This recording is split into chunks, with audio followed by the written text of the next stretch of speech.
kalau jenisnya itu cuma ada 2 gitu ya, Wiki dan Strong, karena ini masalah apa sih, how to process the AI. Jadi kalau AI itu dibilang tuh lebih ke arah implementasi use case seperti itu ya. Jadi jenis-jenis AI itu ada yang namanya NLP, Natural Language Processing ya.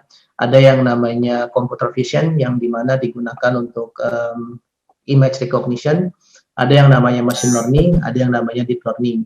Jadi kalau saya lebih breakdown satu-satu, machine learning itu lebih dipakai di mana dia menggunakan input secara manual. Contohnya e-commerce, Amazon, GPS prediction, target marketing dan sebagainya. Ini kan perlu ada campur tangan manusia.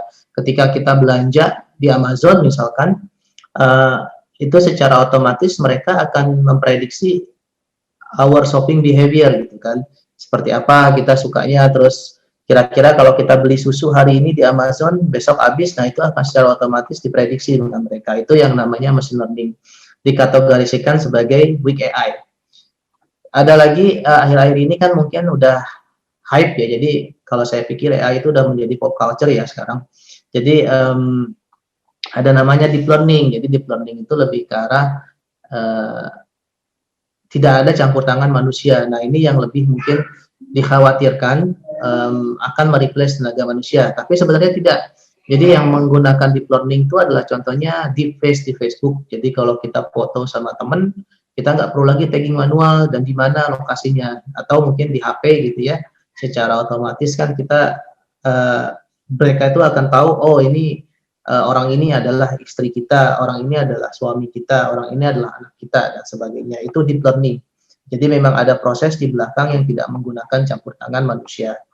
Ya, yang ketiga NLP, Natural Language Processing-nya ini yang dipakai biasanya oleh Siri, Alexa, terus Rain Brain Google. Jadi kalau kita Google ketik satu kata, udah diprediksi kira-kira apa yang mau kita cari. Itu termasuk dari salah satu Natural Language Processing. Nah itu termasuk weak AI juga. Yang terakhir adalah computer vision. Nah computer vision itu memang sedang menjadi sesuatu yang bisa dibilang menggurita gitu ya, karena banyak company-company yang memang tertarik hanya menggunakan teknologi kamera biasa, tetapi insight atau data yang dihasilkan dari computer vision itu lebih valuable dibandingkan dengan teknologi IoT, gitu kan? Karena contohnya kalau IoT itu kita harus mendevelop sensor, kita harus membuat semacam device yang nanti kita develop secara prototype, tapi kalau computer vision kita hanya menggunakan kamera, terus kita kasih bounding box, yang otomatis mungkin nanti definition use case-nya itu seperti apa bisa kita define ketika memang ada pain point yang perlu kita solve. Seperti contohnya sapi tadi gitu kan, smart farming.